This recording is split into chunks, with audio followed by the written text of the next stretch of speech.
dahil sa ginawa ng mga bobo. Ano nangyari? Ano nangyari? J-Block ako rito.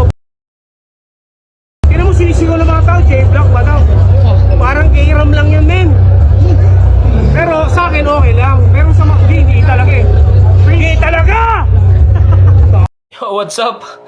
Mukhang tahimik ngayon si Akat Mukhang matindi ang pagsusulat niya para sa akin Pero may paalala lang ako, no? Dun sa magiging judge na dito sa February 3, sana ayusin nila, no? Yung ano nila, isa-isahin nila. Kasi pag hindi nila inayos to at medyo sumablay talaga ang pagja-judging. Talagang di-distract ko talaga ng mga judge dito. Oo.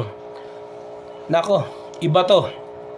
Kaya dapat maging maingat sila sa pagsusulat nila ng mga score dahil hindi biro to, pero ang nais ko lang naman ay maging masaya. Kaya Akata, galingan mo. Inaasahan kita dito, no? Na kung magpi-freestyle ka, freestyle na lang din tayo. Sabayan na lang, pukin. Pero abangan nyo to mga kapatid, maganda ipapakita ko dito. Promise. Ngayon ko lang to ginawa sa lahat ng battle ko. Tandaan yan. Itagaan nyo sa mukha nyo. Kaya ingat kayo. At salamat sa lahat ng susuporta. God bless.